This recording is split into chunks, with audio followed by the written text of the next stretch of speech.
Jadi hari ini saya akan berkongsi mengenai projek biopori yang telah saya jalankan. Sebelum kita pergi lebih lanjut kepada prosedur penghasilan biopori, mari kita kenali apa itu biopori terlebih dahulu.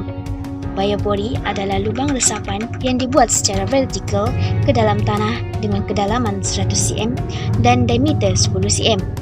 Ia juga membawa maksud lubang resapan untuk menampung air hujan dan meresapkan air ke dalam tanah, turut dikenali sebagai lubang biopori dan lubang resapan biopori. Teknik ini telah dicipta oleh salah seorang penyelidik di Institut Agrikultur Bogor, Indonesia, iaitu Dr. Kamir Arbrata.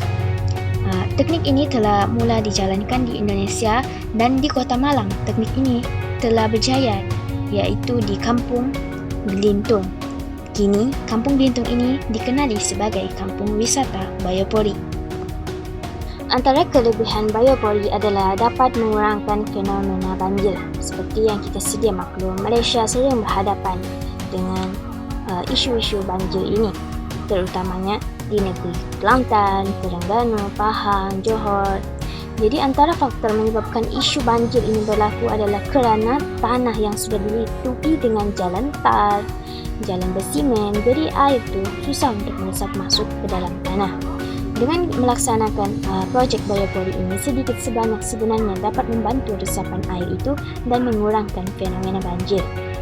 Air yang diserap itu kemudiannya akan disimpan di bawah tanah. Jadi, simpanan air bawah tanah kita akan meningkat.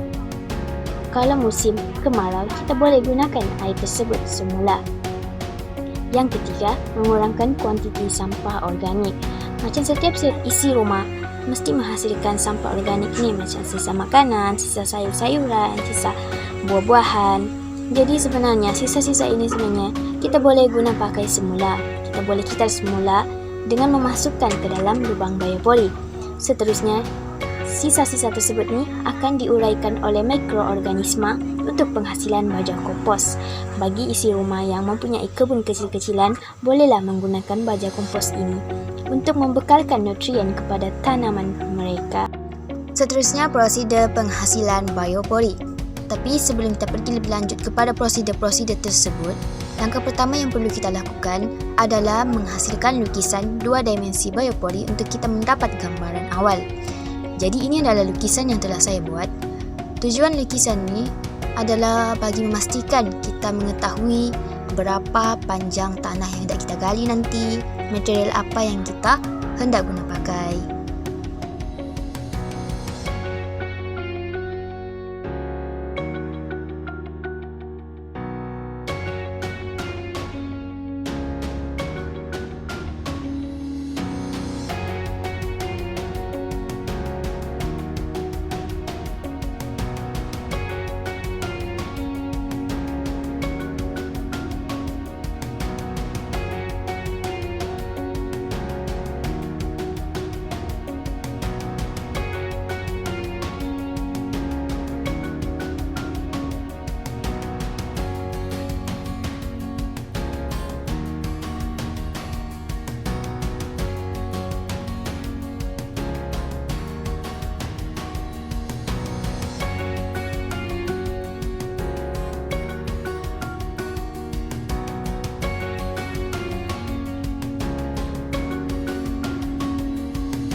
memastikan projek ini telah berjaya kita jalankan, kita akan menguji dengan menyiram air di kawasan lubang biopori tersebut. Di sini saya menggunakan air sebanyak 3 liter.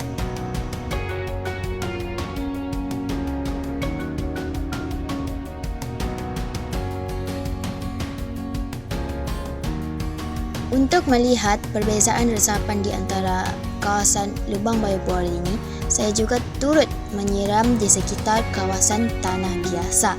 Tetapi tanah di kawasan rumah saya ini ditutupi dengan rumput.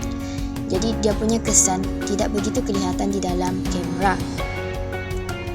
Berikut merupakan hasil yang saya peroleh di kawasan tanah yang mempunyai biopori. Air lebih mudah meresap berbanding di kawasan tanah biasa.